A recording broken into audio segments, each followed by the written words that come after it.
everyone.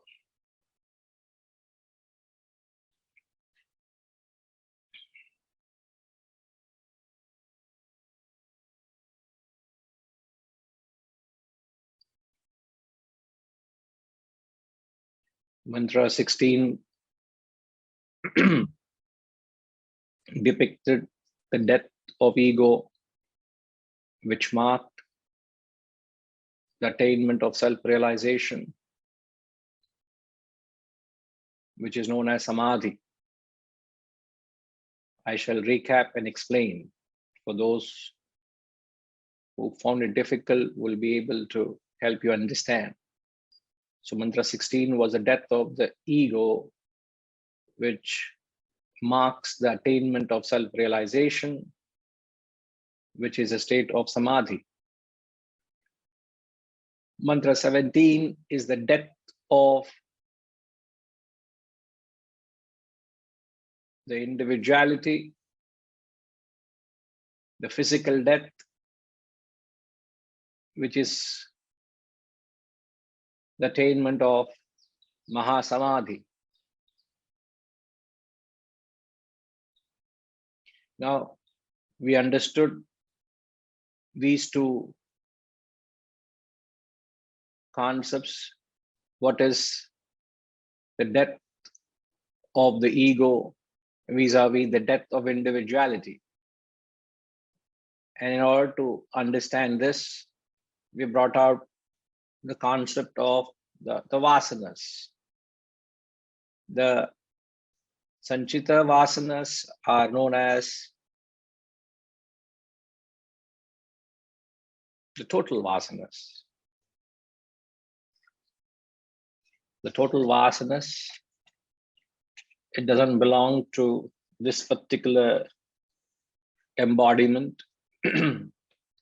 This total Vasanas is the baggage we have been gathering from our continuous cycle of birth and death. So we took, let's say this birth we call as B1. B1, 1,000 are your Sanchita Vasanas. And when you're born, the Vasanas with which you're born are known as Prarabdha Vasanas. 1,000 is your Sanchita, and the Vasanas you're born with are known as Prarabdha Vasanas. Let's say we have given ourselves 50 Vasanas you're born with.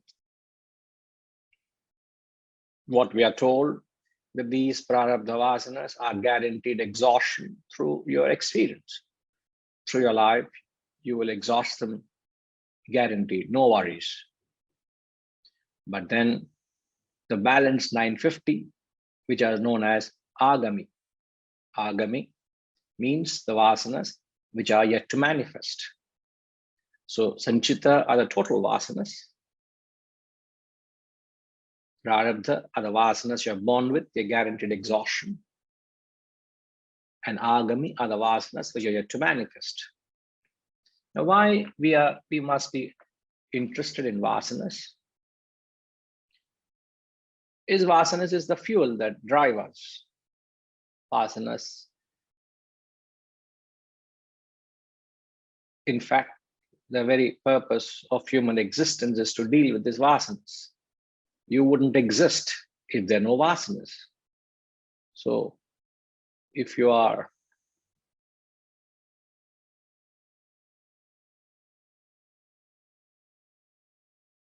a man of knowledge, if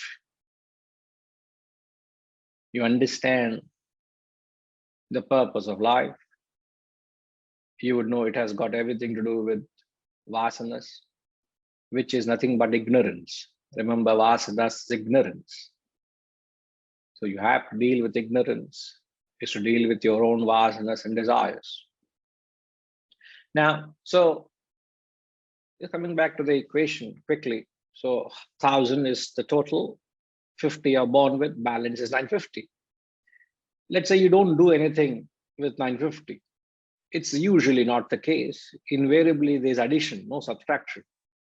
So But however, we'll retain B1, the equation that at the end of B1, you're left with 950 vasanas. So when you begin B2, the 950 becomes your sanchita, which is the total vasanas. But out of that 950, 150 need fructification, immediate manifestation. So that 150 becomes your prarabdha, and the balance 800 becomes your sanchita. Sorry, the balance 800 becomes the agami. The agami is the yet to manifest. Now, during the course of a human life, through effort and purushartha, which is your own self-effort, you can aspire to reach realization, which means you are actually addressing these agami. So one who has completely nullified, let's say at B2, you have exhausted all your vasanas in the course of B2. Let's say at the age of 50. At the age of 50, you have exhausted all those 800 vasanas. I hope my mathematics is so far correct. So 800 vasanas are completely exhausted. So by the age of 50, I have attained realization. All with effort, with knowledge and wisdom I have exhausted. So the exhaustion of agami marks attainment of realization, which is the death of the ego. There's no more ahankar, there's no more I. I don't feel myself separate from the self, I've attained the self. But then I still have another 30 years to go. So the lifespan from the time I attain self-realization till the time I attain physical death, which is known as Mahasamadhi, that is determined by the prarabdha vasanas. Now, the prarabdha vasanas, as I've said, is the vasanas which you are born with. Am I right? And these prarabdha vasanas are guaranteed exhaustion. So it is the prarabdha vasanas that has determined the longevity of life in all beings, not just in humans, all beings. So, but since you have attained realization, the lifespan of a man of realization after his attainment of realization till his death, he has no control. Just like we took an example, two examples. When you shoot an arrow, the distance traveled by the arrow depends on how long you draw the string back, how long you pull the string back. The more the force you put on the arrow and the string, pulling it back, the further the distance it travels. Similarly, the person at realization, how long he lives depends on the velocity acquired at birth. The second example we took was a car which is going at 140 kilometers an hour, and at that point, at 140 kilometers, you switch off the engine. There's no more further propulsion to the vehicle, so there's no more further vasanas that is propelling the car further. But the car doesn't come to a halt. The car would still continue to travel another few kilometers until it comes to a grinding halt. You can't put in any forward gear, reverse gear. There's no gear possible. You're only neutral. You do nothing. You don't do anything. So the car goes with a natural momentum. It's the acquired velocity until it comes to a grinding halt. A car coming to a halt is the death of the individuality. There's no more individual existence. You cease to exist. That's a physical death. That is known as Mahasamadhi.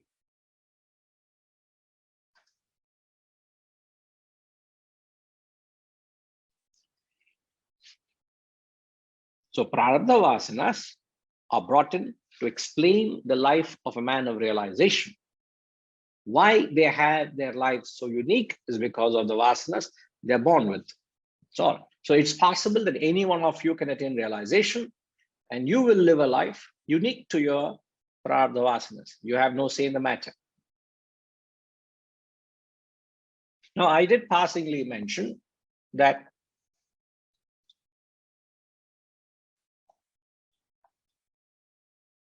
the vasanas you have can either be exhausted through knowledge or through experience. Am I right? Any vasanas, desire you have, can they be exhausted through knowledge or through experience?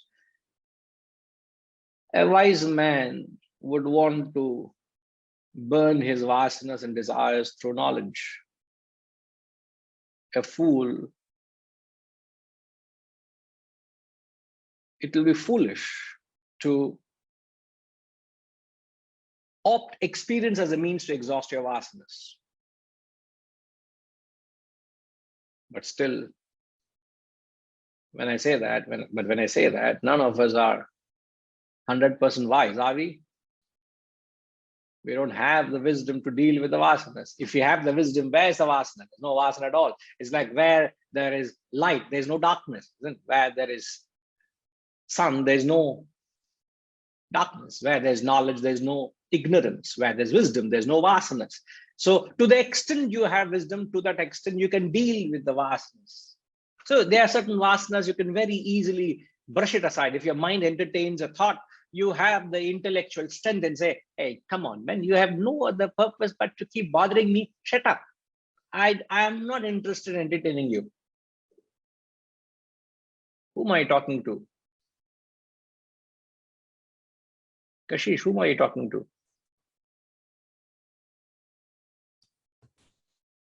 Guruji, I'm guessing it's those impulsive desires that make you feel compelled to do something, and you're just like, my dad used to say it was like picking up a phone and hearing it and saying, sorry, wrong number, and hanging up. Very wise man.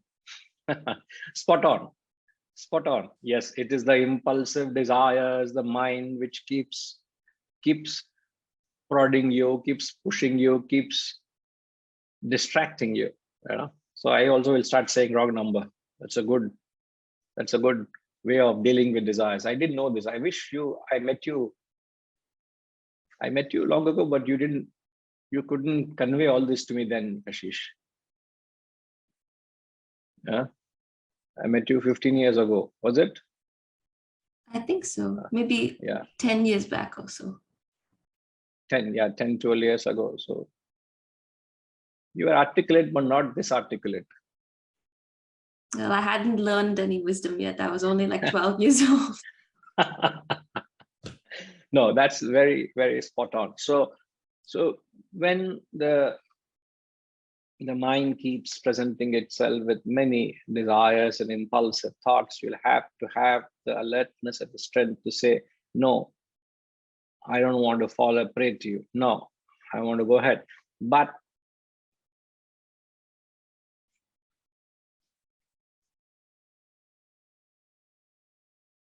most of us, all of us, have no choice but to consider experience,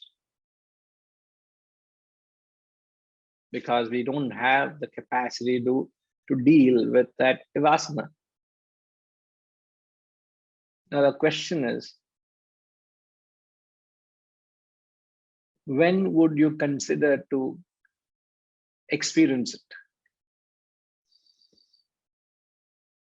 At what point would you consider, okay, I'll have to go and experience it? I hope you all are following the line of thought. Ramji, are you following, sir? I see a little question mark on the face, sir. Yes, sir. Maybe because I missed the last class. So I didn't follow this. I didn't follow even the earlier one. That is, sorry, can I ask that? The earlier one? So I asked you a question and you're asking a question. Okay, no problem. No, clarification. That is, because that might help me to understand this. The time between Samadhi and Mahasamadhi, you said, is the time you exhaust prarabdha vasanas. Yes. Now, does it mean that because you attain Samadhi only after you kill the ego? Yes. So those who have not killed the ego, that means those who have not achieved Samadhi, when will they exhaust their prarabdha vasanas? They will anyway exhaust. They are exhausting right from birth. Right throughout, every one of us are exhausting. Every living being is exhausting the vasanas it is born with. So there's no question about that. Correct. But why in this case, where somebody has achieved Samadhi, he still has prarabdha vasanas left, which he has to exhaust? That we had, if you very carefully note, we said that prarabdha vasanas, the condition is they'll only be exhausted through experience. Only through experience. Okay, sorry, that I didn't note. Okay. No issue. So prarabdha vasanas are only to be exhausted through experience. And it's the prarabdha vasanas you're born with. And at birth, the longevity of your life is preset, which is known as the acquired velocity. So that would determine how long you live. Let's say you have a span of 70, 80, 90 years. That is determined at birth. Nobody knows it. So let's not waste our time and start exploring. Oh, no, something interesting. Let me find out how long I'm going to live. Only you're interested how long you're going to live. Nobody wants to know how long you want to live. Everybody is saying, when is this fellow going to die? So I'm not talking to you, sir. I'm talking to a general, sir. That is the same question, sir. How long is he going to live, or when will he die? These two are the same question. Yeah. What I'm saying, I want to live longer, but people around me, do they want me to live longer? That is the point. That is the question. Yeah. That's the question. So that's what it says. So it's a prarabdha vasanas can be exhausted through experience. So we are guaranteed that. But what we should be concerned is a sanchita, or the agami, which is the vasanas which are yet to come. That you can burn it through knowledge or experience. So as I said, a wise man would deal it with knowledge. Yeah. But as Kashish said, many a time we can't say, sorry, wrong call. We still answer the calls. And then we are having a lovely conversation. How are you? Hi, haven't seen you for a long time. And you get into a dialogue. Almost we get into a relationship or a wrong call. The question that I asked was, at what point would you consider getting into an experience? At what point? I suppose when you are ignorant of the fact that you can handle it through knowledge, or when you are so full of desire to experience it.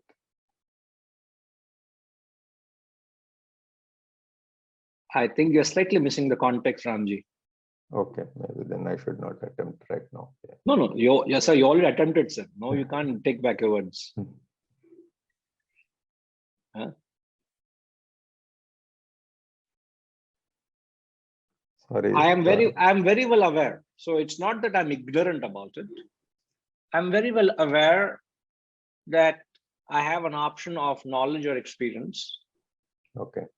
But I understand that the mind is interfering. The mind entertains various impulsive thoughts.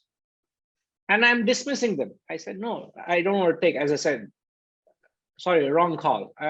You just brush it aside and you keep going on your path. But at some point, we have to almost give in. Okay.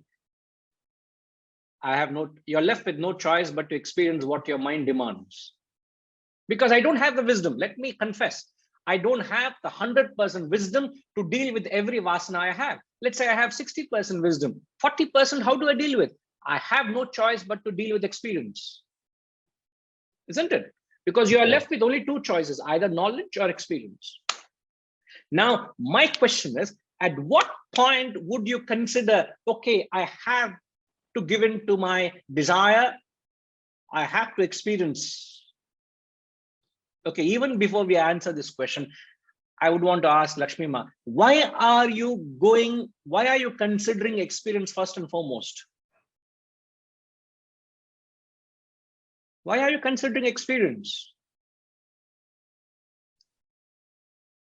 Because you have a lot of obligatory duties you have to, or your. No, don't bring in, You have- Ma, obligatory duties is not the word in the context. Okay.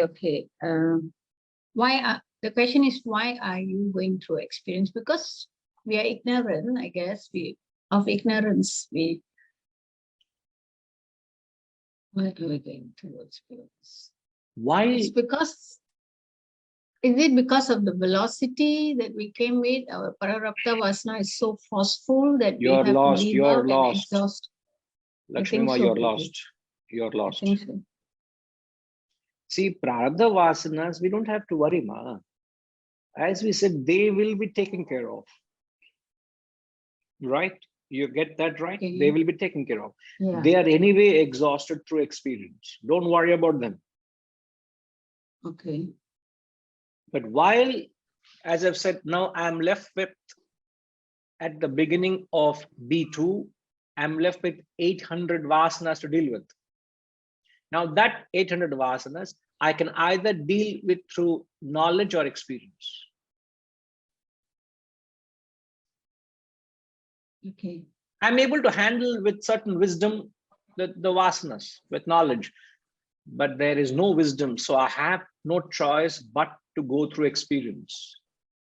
So the answer to the question, why am I opting experience, is the only purpose is,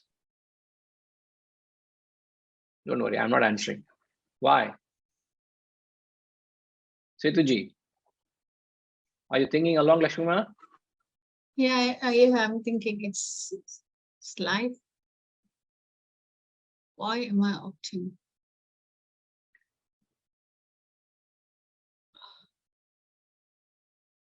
So you got to take every word I say. In the beginning, I said, a man of knowledge will understand the purpose of life. What is the purpose of life?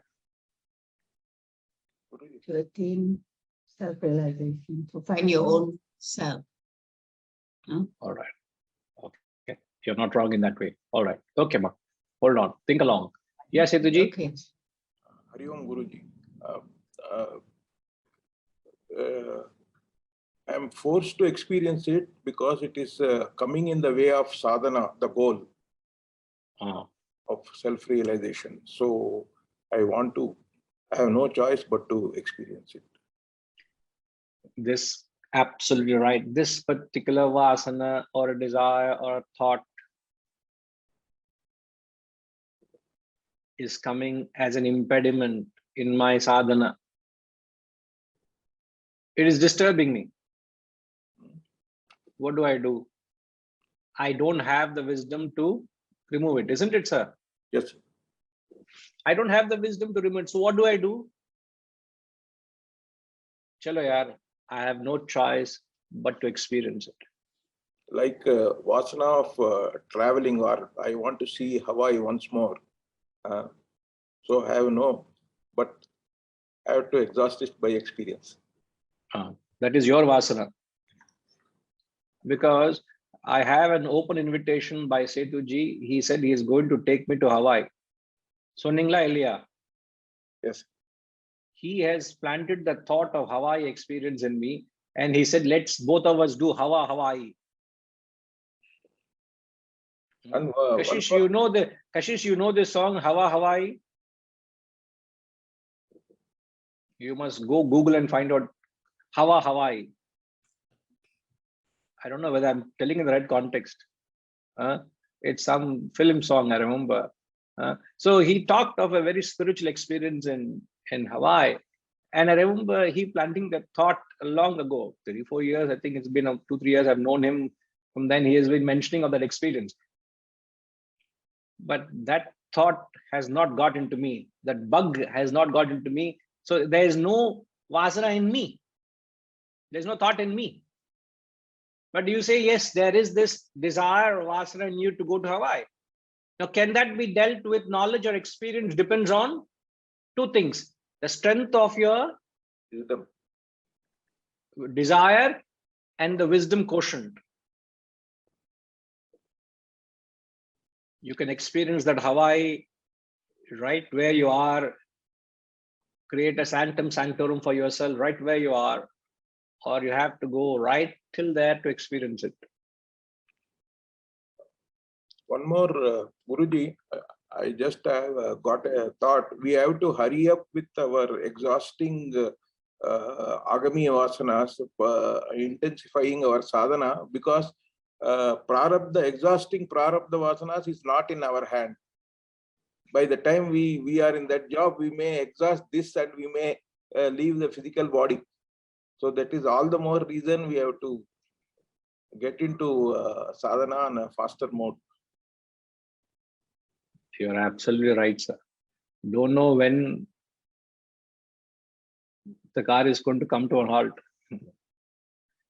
Don't know when things are going to end. So let me capitalize this opportunity, grapple this opportunity to my soul with hoops of steel. Shakespeare says, grapple it to thy soul with hoops of steel. Means clinch it. Don't miss this opportunity. Don't know when it's going to end. Don't know when this opportunity may slip by. So, very beautiful point, Chituji, that I must exhaust my vasanas. Here's the opportunity. So, the reason why you are getting into experience is not to, okay, why do many people want to experience anything? Harish, why do people want to experience? Guruji, they want to experience it because they don't have much or enough knowledge to use that tool. Harish, I'm talking from a layman's point of view. Okay, okay. Why does someone want to experience anything? Because they have a desire for it. A layman thinks in that sense? Yes, they would. Yes, they want to desire what they wish to achieve in experiencing life. Would they philosophize this way, that I have a desire, let me go and experience it? I don't think they would even think in these lines. A lay person, an ignorant man,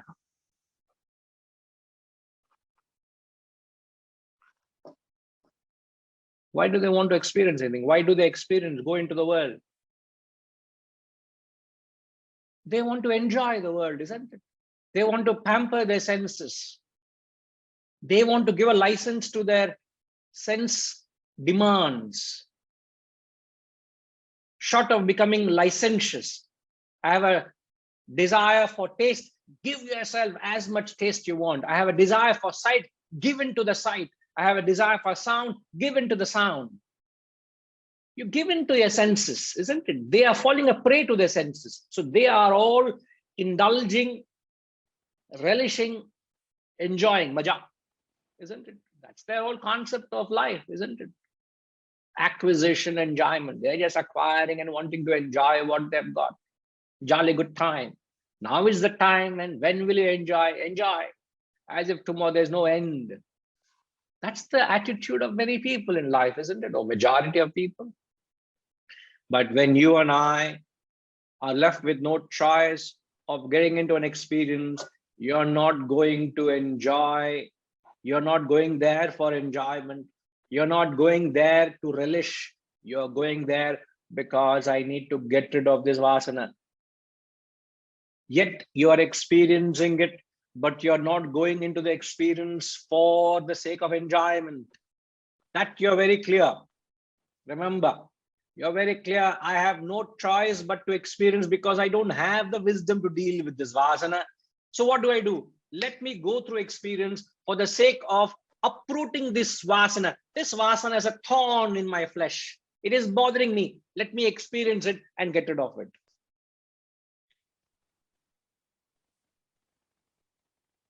There lies the difference, how a wise man approaches experience, a fool approaches experience.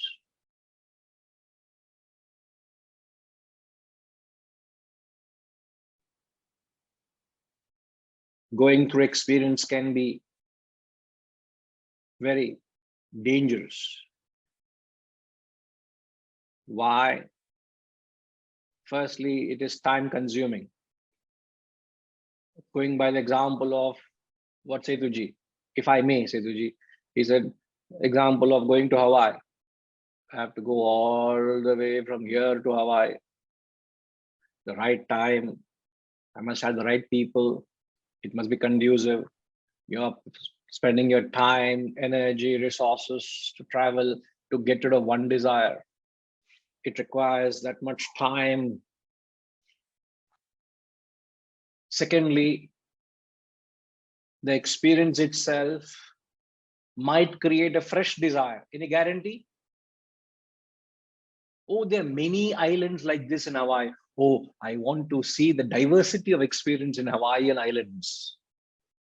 Or there are similar such places.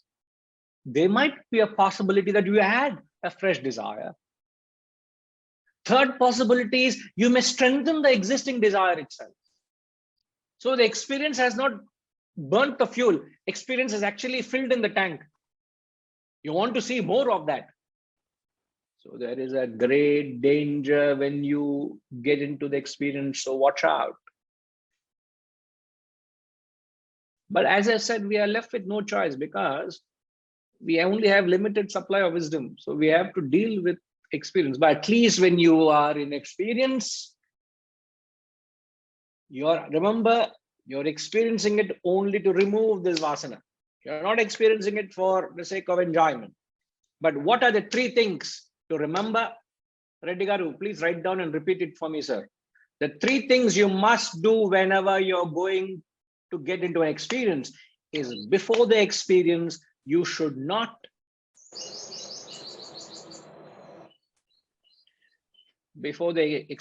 ensure you are not craving. While you're experiencing, ensure you're not indulging. After the experience, ensure you are not lingering. 3 exercises is a must while you use experience as a means to get rid of your vasanas.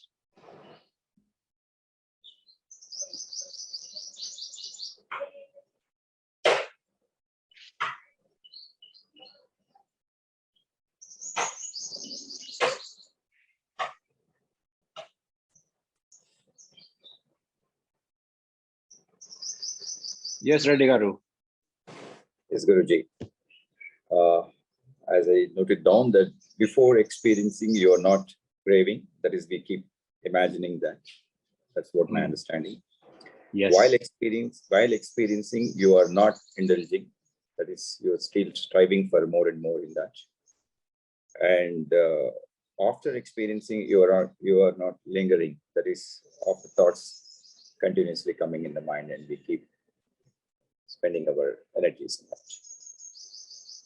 So if you don't do all these, what happens? You have exhausted, or you can exhaust your vasana through experience, provided you don't do these 3. A layman does these 3 recklessly. Okay, got the message. Very good. So we have enough time and energies to look forward to burn the next vasanas, what we have. Otherwise, we will be circling around when we get encompassed with these 3 issues. Yes, but sir, remember, you have enough energy to deal with the next vasana through dash. You have enough energy to deal with the next vasana through The wisdom and intellect, what we gain through experience. correct. No. The wisdom to deal with wisdom and intellect. Wisdom, intellect. I got it. First option is to deal any desire or vasana with wisdom. First, try and deal with intellect. See how long you can delay it, postpone it. By delaying it, what you're doing, you're saying, okay, calm down, calm down. It's okay. I'll look into it. You wait. I'm not available for you now. You just keep pushing it aside, isn't it? Yes.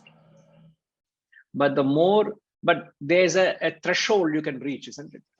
The sheer barrage of thoughts that keep coming and pounding on you, there's a point of time comes, you can't hold back any further. Yes. The frustration kicks in. That's when you say, okay, now I know you are strong enough and I'm getting weak. I have to give into it. I'll give you what you want. Just give what it wants and get rid of it. And this, my dear friends, is spiritual sadhana.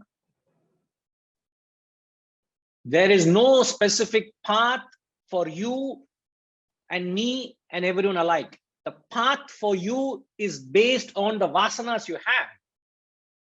So I could be possible, let's say I could be sitting in a theater watching a movie because my mind has been bothering me to watch a movie. So I go into the theater, sit. For what purpose I'm in the theater? Exhausting my vasana.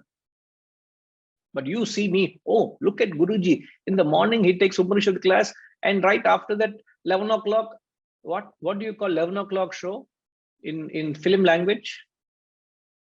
Something you call, no? Shivaji. Shivaji is the only one who is saying, so he seems to be very wise here. Morning show. Sir, morning show, sir. Morning shows. Tell me, what are the various shows in the day? We have one more wise person amongst us. Harish. Looks like there are many wise people amongst us. Yes, Guruji. Did you say something? Yeah, it's called a matinee show. Afternoon is matinee. Sorry, my mistake then. Oh, okay. Sorry. Afternoon Thank you show for is called clarifying. matinee show. Okay. There's morning show, then matinee show. Evening, first show and second show. First show and second show. Let's say that vasana in me is very strong to watch a movie.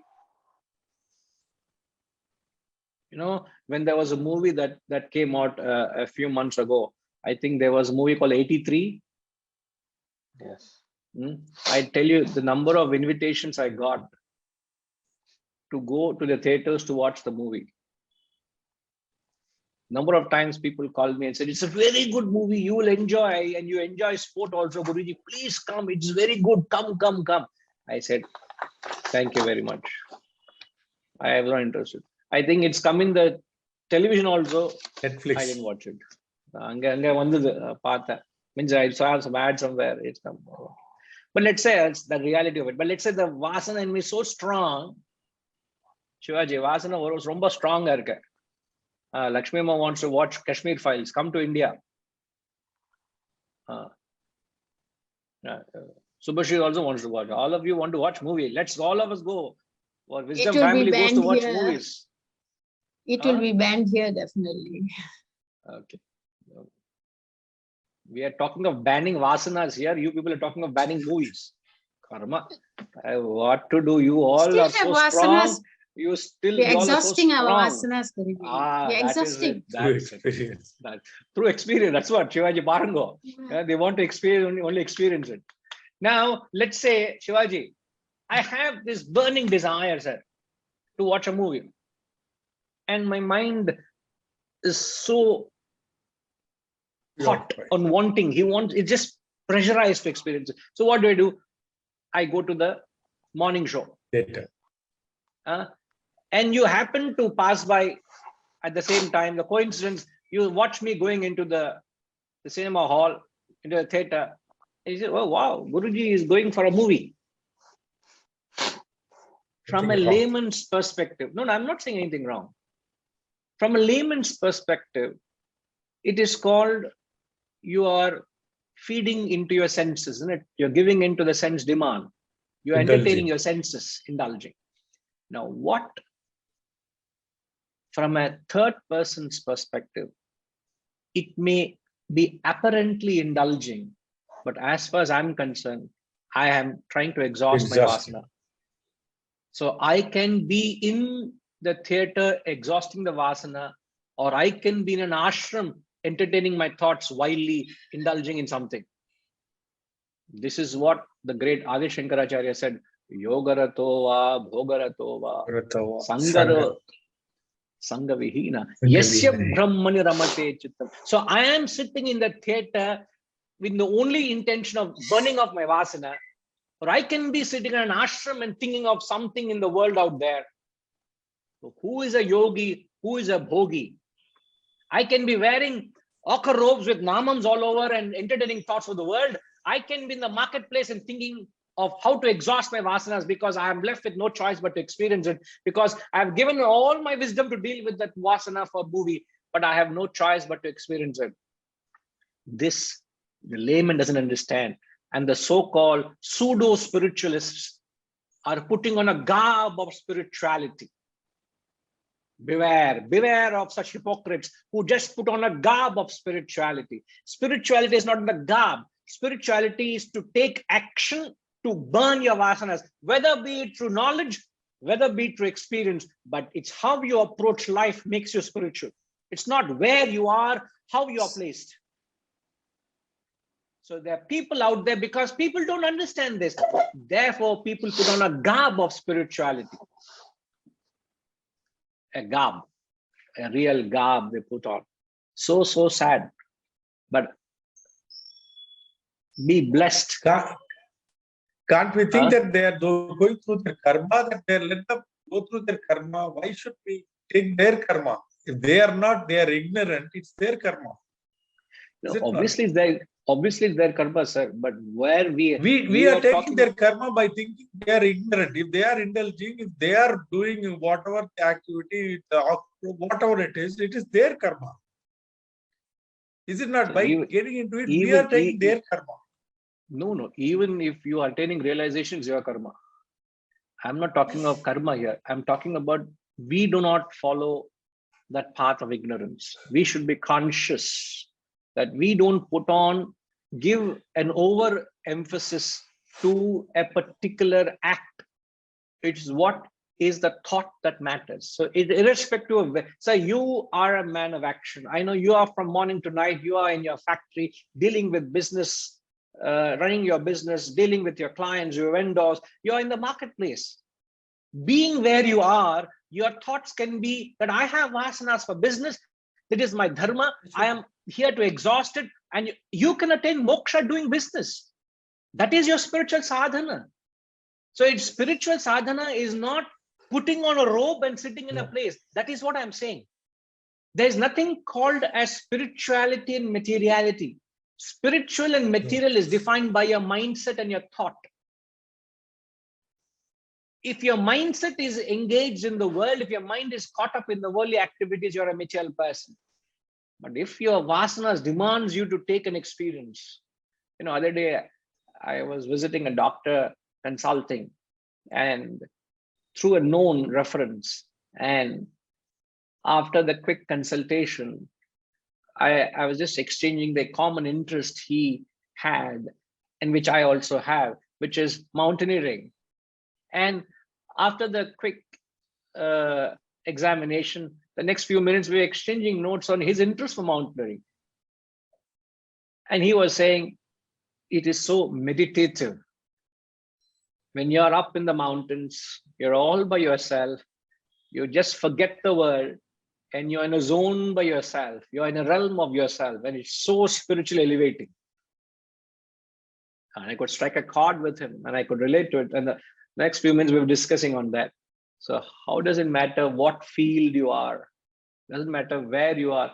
If your thoughts are aligned to the self.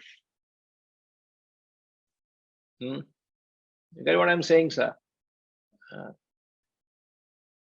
So all we must understand is we have to deal with our vasanas, but experience is the last option.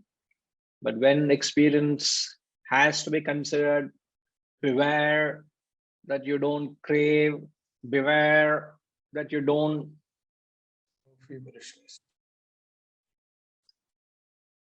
Kashish, beware that you don't Beware that you don't crave, indulge, or linger. So craving is, when do you crave?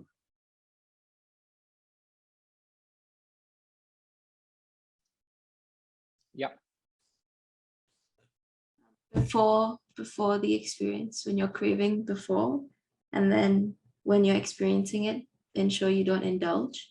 And after you've experienced it, ensure you don't linger. And what is the common thing in all these three? That you're not going into the experience with the awareness that you're quashing a vasana. You have to go in with the mindset that you're doing it to get rid of the desire, not just to enjoy. Correct. Absolutely right. In effect, that you have no control over yourself. Isn't it? In all the three, you have no control. But while you are experiencing, if you have control, no problem. So therefore, you are a master of your senses. So when you are experiencing, are you a master of your senses?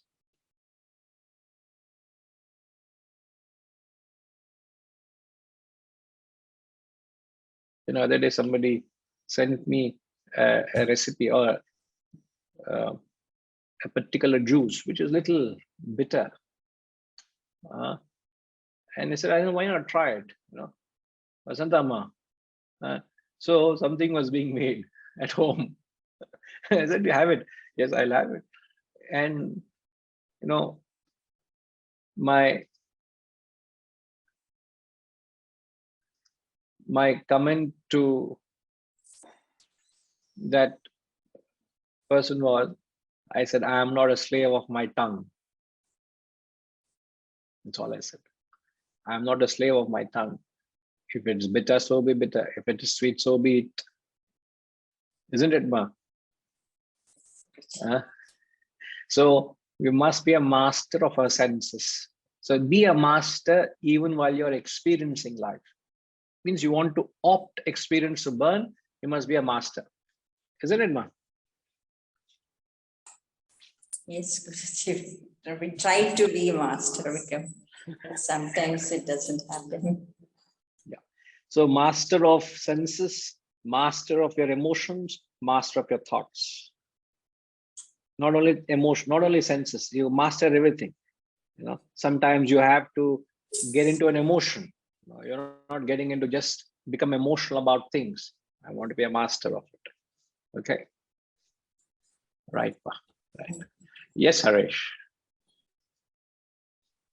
Guruji, when we need to get rid of our vasanas, not for the sake of enjoyment, I would like to just as an example, for a layman, for example, who is a gambler. For example, the layman lives in Las Vegas. He goes to the casino and gambles every single day. He is in an environment of gambling all the time. So there's no conducive environment for him to step out, because he's living in that city and he's in that system for so many years. For a layman, how does a layman get rid of their vasanas if they keep, because they have no knowledge, they are caught up in a vicious cycle based on the environment? Then it feels like they have very little opportunity to exit this field of the getting rid of this vasana, for example, Guruji. I speak strictly on a very layman's terms who has no knowledge. They're caught up on a permanent level of such. So how do they have the option to get rid of their vasanas when people are in different environments that are not conducive to anything else? See, what nature always helps us in our evolution. Everything in life is meant to evolve, whether you like it or not. And let's say when someone experiences a life or an activity repeatedly, what invariably kicks in is a sense of monotony, a sense of boredom. You become sick of doing it. You get fed up. You get tired. Let's say you and I may get excited wanting to go see Las Vegas, wanting to see what is that life of Las Vegas. But a person, as you say, who's born and brought up there and who day in and day out has seen that life of what is it to live in a life of a casino, he is tired of it. So at some time, he will start examining, my life has hit a plateau. It's like it is not giving me anything out of it. So hopefully there is that little bit of intellect left in him to question, why am I doing? What am I doing? For what am I doing? So when you start questioning and inquiring, then you get help, because that's when you become a student of this knowledge. So you must first feel a sense of purposelessness in your life. That is when someone will come and give the purpose to you.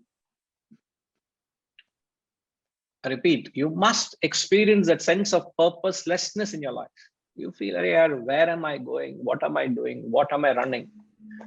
Like yesterday, I met my cousin in a gathering, and I'm very alert to what comments people give, And that fellow, young fellow, what are you doing now? I'm making money and losing money. That's all his answer. Making money, losing money. So you understand that he's just so caught up in that rat race of money. Someday he'll realize, is this all what life is? And that day, perhaps he will lend his ears to some wise words, some wise counsel, that life is beyond making some dollars and cents. What have I invested there? How much am I going to get here? Am I going to make profit here? How much can I grab? What am I getting? Rightfully so. Your hard-earned money, but all the time you're worshipping money, dollars and cents you're seeing in everything. Very, very narrow, very shallow, very limited perspective to life. One day they will start questioning. So once you start seeing the purposelessness of your life, then a wise man will come and give you a purpose, fills you with wisdom. And that is when demand and supply, that's how demand and supply comes and guides you. But until you don't find the demand, nothing will come your way. You are left to yourself. And experience itself will bring in that fatigue. You get tired. Don't you get tired doing certain things? Yes. So the tiredness is nature's way of helping you grow out of it.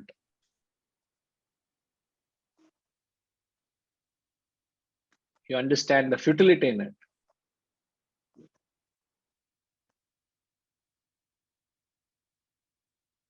Okay, Harish? Yes, Guruji. Thank you. Jama asked a question a while ago.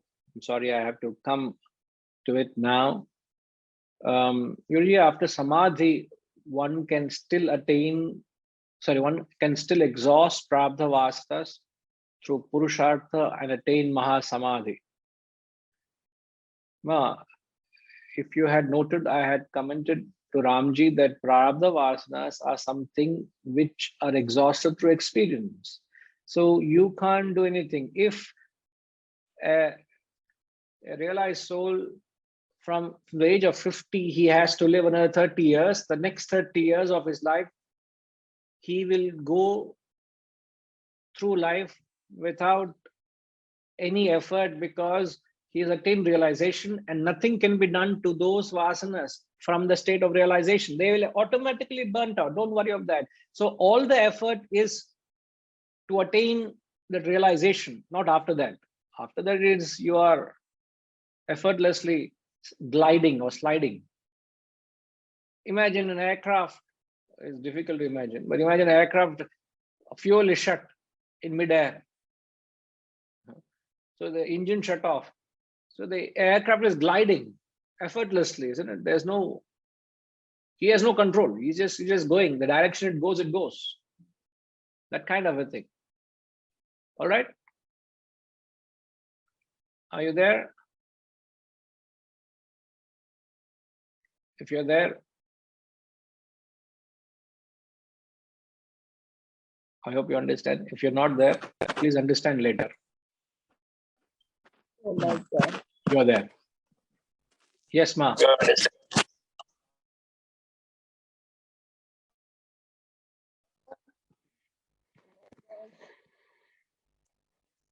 Hariom Guruji, I got the point now. There's some problem with my device, that's why I couldn't unmute immediately. I got it, Guruji. You have to exhaust the prarabdha vasanas through experience. That's what you are saying, Guruji. No. My point is you have to exhaust your agami. Prarabdha are automatically taken care. Why are you worrying something which you're automatically getting exhausted? You don't have to worry of prarabdha. Prarabdha are automatically being auto-debited from your account. As a banker, you understand. Auto-debit. Standing instructions given. Automatically, they'll get deducted. That then now she'll say, now I understand, Guruji. Because all her life she's been a banker. Auto-debit. Because you're given instructions at birth. So they will get deducted. Don't worry of that. But for the agami, you have to put an effort. You have to swipe your card every time and say, get burnt out, exhausted, get rid of it. Okay? Yes, Guruji, thank you. I got it. Right. See, I told you, no? The moment I could talk of auto debit, she'll understand. Another question you're asking, our agami vasanas are unmanifest. How can we be aware to exhaust? Don't worry. Agami vasanas, the vasanas, as Kashi said, it keeps coming and saying, you have to answer the calls. Then you say whether it's a wrong call or right call. The mind, the vasanas, they will keep manifesting. You don't have to worry. They will keep coming in your thoughts because you have the vasana in you. If you have no vasana in you, it will not manifest as thought. If it manifests, deal with it. Manifest in your mind as thoughts. You deal with it. Okay. But they are with when you deal Guruji, with wisdom. can you When you deal with wisdom, listen, you have to listen first. When you deal with wisdom, the vasanas will get burnt out, even being aware of it.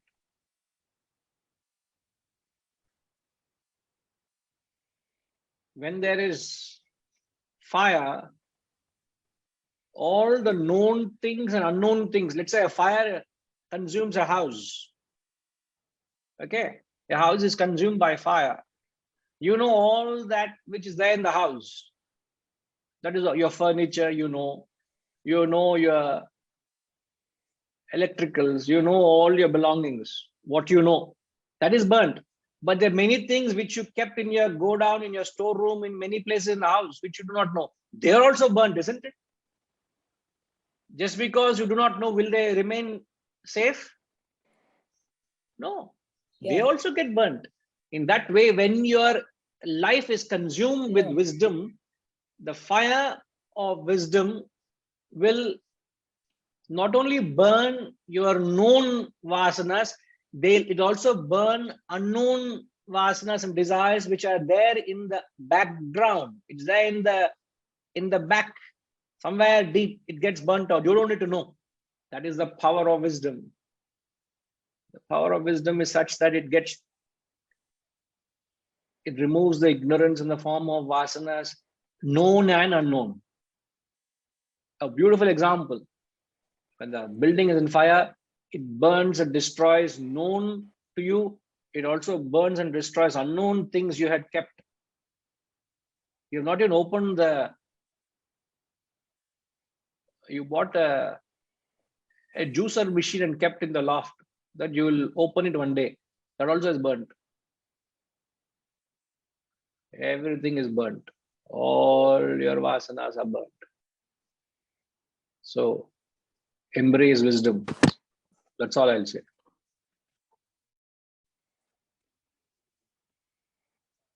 Yes, ma, tell me. Thank you, Guruji. Follow? Right. Yes, Hariji. Yes, Guruji. Thank you, Guruji.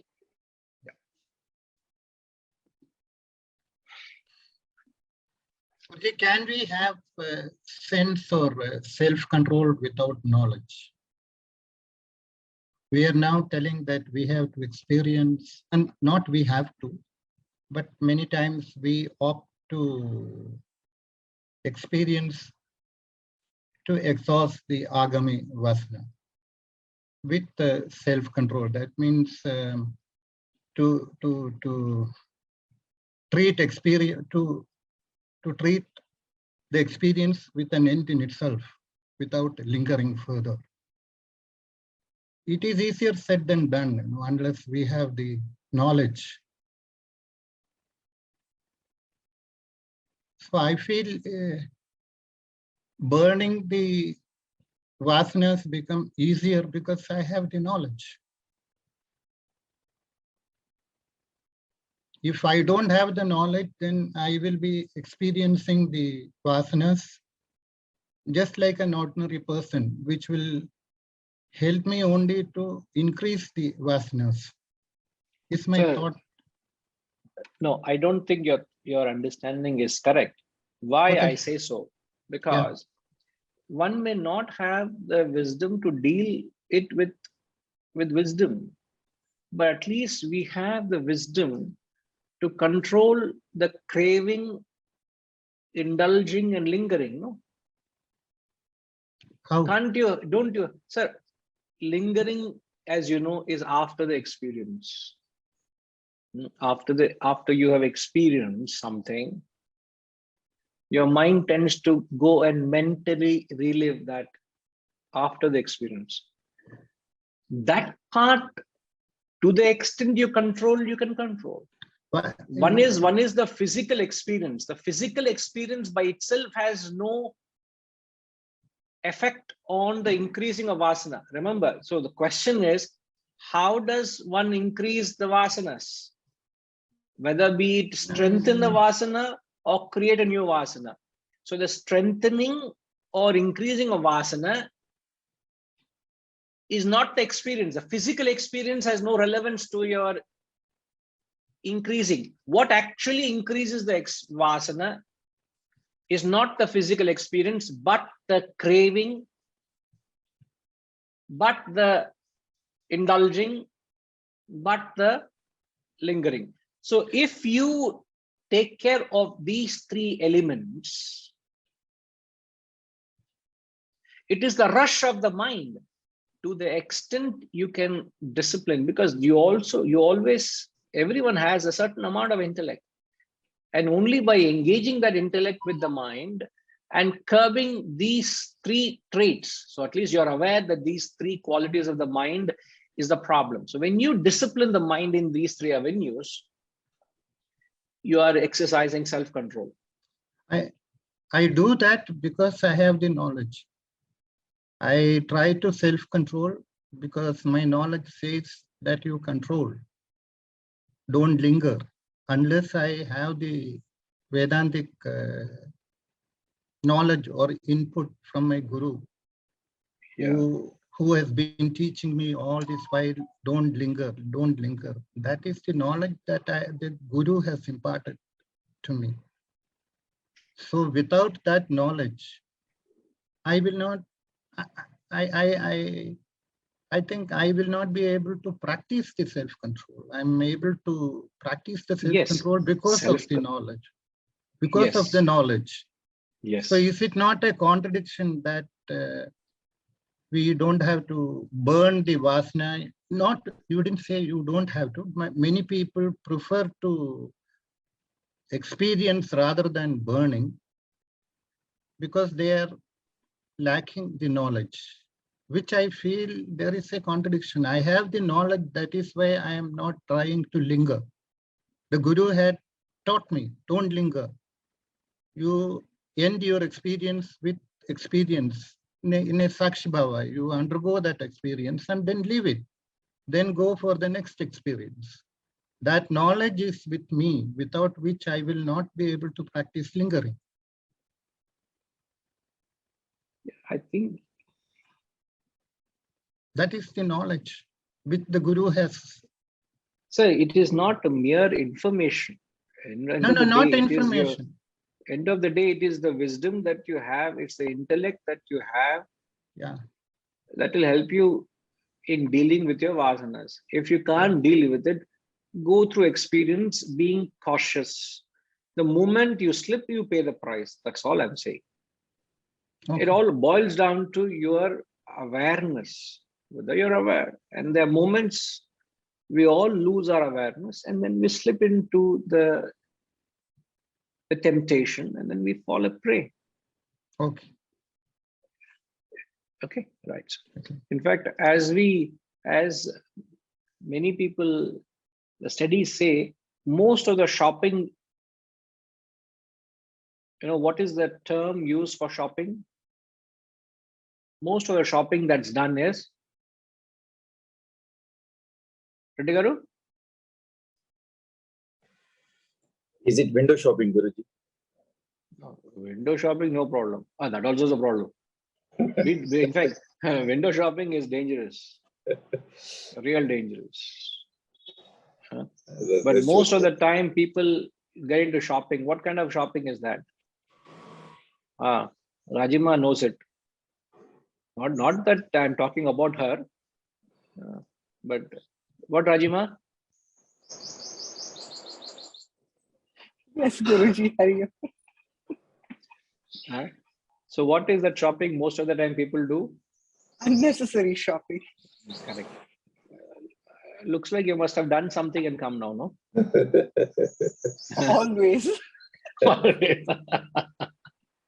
So the term used for unnecessary shopping, Ramji, Chapandi, I know the word is almost there. I think Setuji has already said that. I see that. Okay. Impulsive Yeah, shopping. correct. I didn't see that. Yes, it is the impulsive shopping. What is impulsive? Where you are not able to Instinctively you do it without any thought. Right.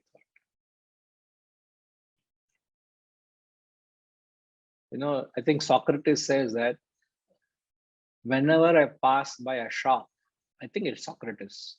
I could be wrong, but I think Socrates. He says, whenever I pass by a shop, I wonder at the number of things a man can do without.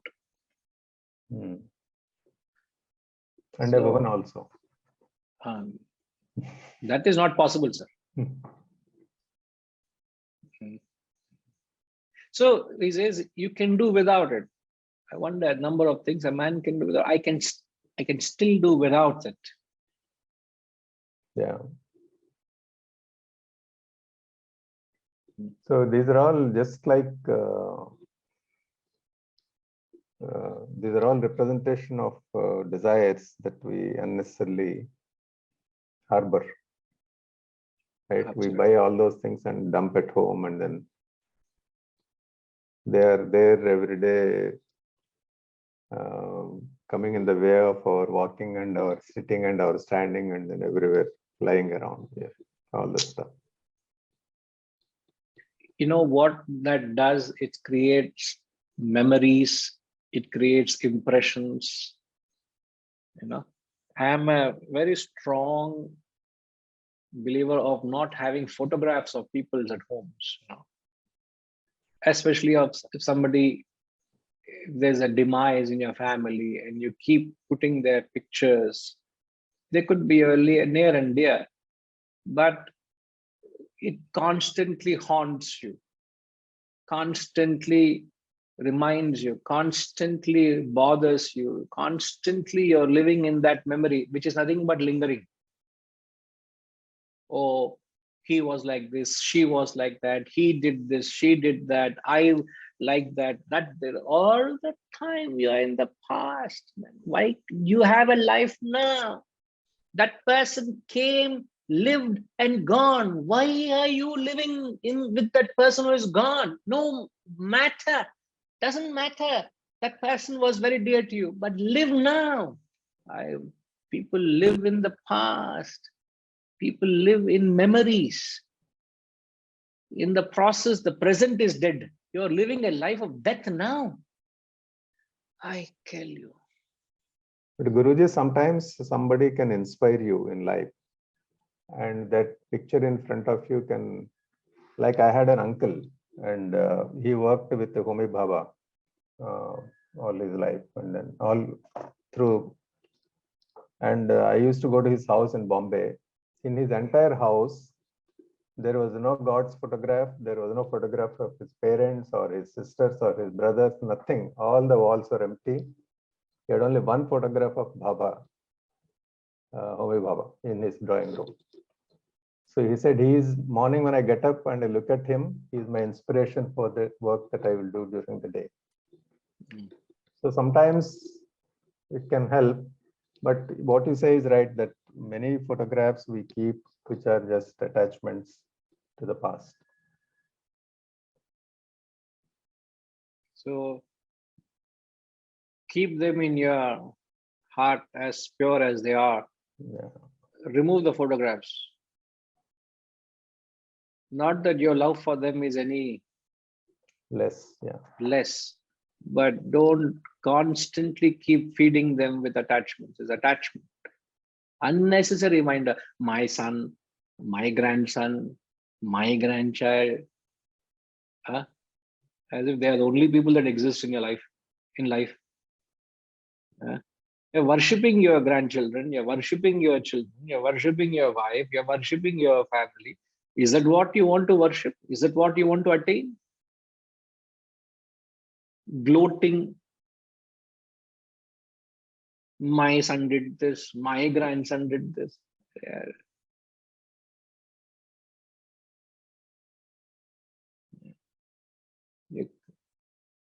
I'm not dismissing it, please. I'm not demeaning it. I'm only saying how silently the world comes and consumes you. And end of the day, you are a slave of what you are worshipping. Means you become a slave of it. Find out what you are worshipping day in and day out. Right, sir. Now, I have been wanting to read the will of a self-realized person, but I've not been getting a chance. So the will only be open next week. So the seal, it's still sealed. Redigaru, don't open it, sir. Huh?